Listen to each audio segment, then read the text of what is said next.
Hello everybody, welcome back to my channel, welcome if you are new here, and welcome back to 31 Days of December.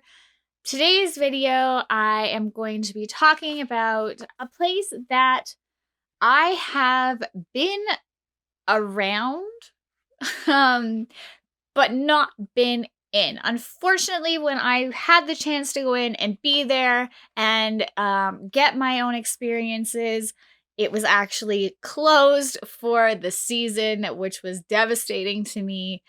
But I can at least say that I have seen the outside of it.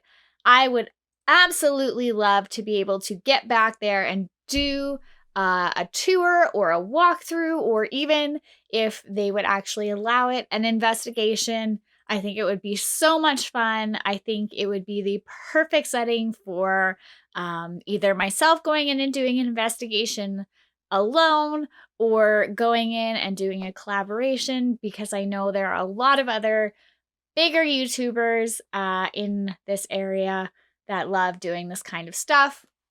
But those are future dreams. So today we're going to start with this book again. Now, the one that I'm going to bring up today is actually kind of cool.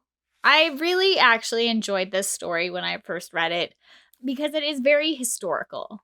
Most of these places are, don't get me wrong, but this is like not just place historical, but person historical. So this one is actually about the McKenzie House in Toronto, Ontario.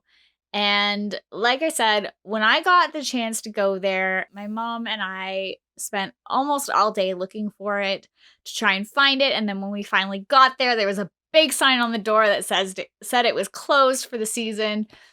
So the most we could do was like look in the windows and kind of see in. And unfortunately, I didn't see anything creepy or unusual when that happened, but hey, I tried. I like I said, I'd love to go back. So the story for today's is called The Rebel Spirit. And yeah, I hope you enjoyed as much as I do. William Lyon Mackenzie was a crusading newspaper editor and publisher, a fiery provincial politician, Toronto's first mayor, and leader of the rebellion of 1837 in Upper Canada, which is now Ontario. That's an impressive list of accomplishments, and one that would probably have brought most people not only fame, but fortune too. But Mackenzie was an honest man. He never took bribes, and he never accepted government money for jobs he didn't do. All his life, he fought that sort of corruption, and all his life, he struggled to make ends meet. After the government crushed the rebellion, Mackenzie had to escape to the United States to avoid imprisonment, or worse, still, a date with the gallows. During the next 12 years in exile, he tried to make enough money to care for his family by writing, taking odd jobs, and publishing a few small newspapers. In 1849, when he was pardoned and allowed to return to Canada, he came back to Toronto. Mackenzie went right back to attacking the government corruption as both a newspaper publisher and an elected politician. However, he wasn't nearly as popular as he had been in the 1830s, and over the years, he found it harder and harder to survive, both politically and financially. In 1858, tired, in poor health, and in debt, he resigned from the Legislative Assembly of Upper Canada. Faithful friends who hadn't forgotten how hard he had fought for his just causes raised enough money to provide him and his family with a furnished house. Mackenzie died there 3 years later in 1861. I'm going to stop for a second and say those were really good friends. I mean, it's, if you think about it, basically our version of like a GoFundMe for somebody. I think that's actually kind of cute. The house at 82 Bond Street was rescued from the Wreckers Ball in 1936 and was gradually restored to look as it did when Mackenzie lived in it. It's now a museum with many of his belongings on display. There's even a printing press like the one he used set up in the basement.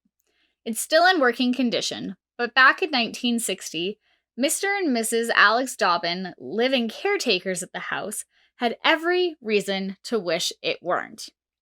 Every now and then, when they were alone in the place, they would hear the press rumbling away in the basement. They also heard footsteps pacing around the house and the piano playing all on its own. The Dobbins moved out only after a few months of this, and from then on, the building's caretakers lived outside of the house.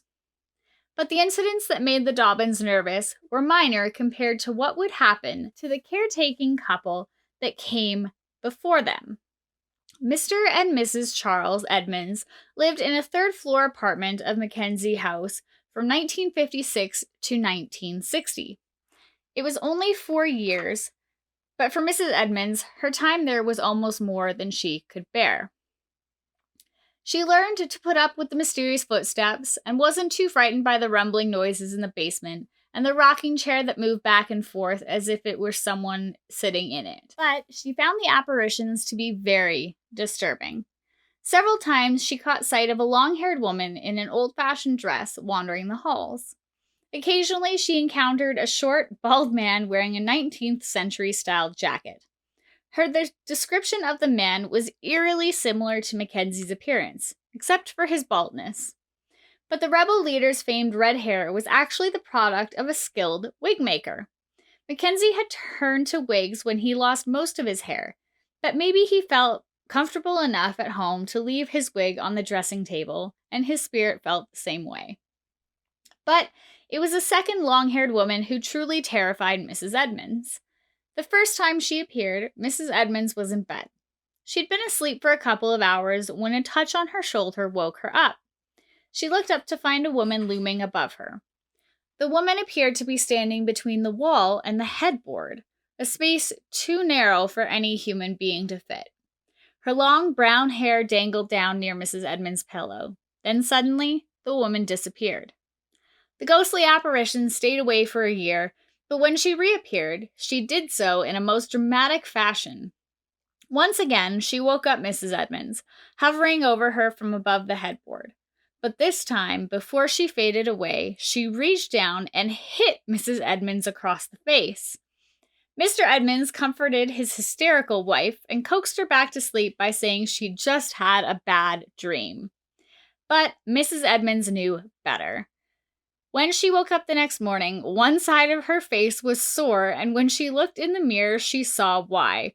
Her eye was red with broken blood vessels, and a dark bruise was forming around it. After the Dobbins moved out in 1960, a minister performed a religious service to drive the otherworldly spirits from the house. After that, the haunting incidents seemed to stop. Some people said reports of ghostly visitations have been invented to attract visitors to the historical museum, but no one could convince Mrs. Edmonds that what happened to her had been just a publicity stunt. Her black eye was all the proof she needed that something spooky and strange had been going on at the McKenzie House. Something she was very relieved to be done with when she and her husband moved out.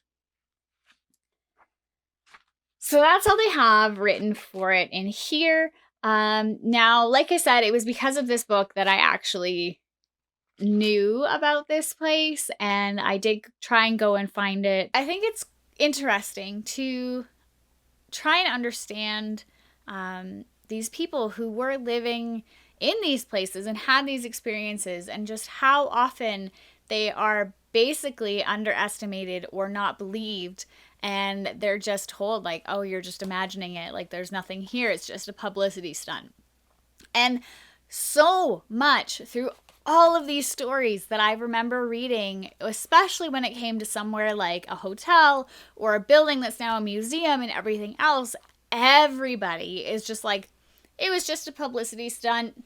It's nothing. Don't worry about it. And at some point you have to wonder, was it really just a publicity stunt, or are you that far in denial that something is happening? And did you have something happen to you? On that note, if you have been to the McKenzie House and you have had something happen to you, I would love to hear your stories in the comments below. If you haven't already, please give this video a thumbs up. I feel so happy when you do. And if you haven't, please subscribe and turn on the notifications because I am uploading a video every day of December. And then I am so excited to get into the new year and do something new for you. Bye, guys.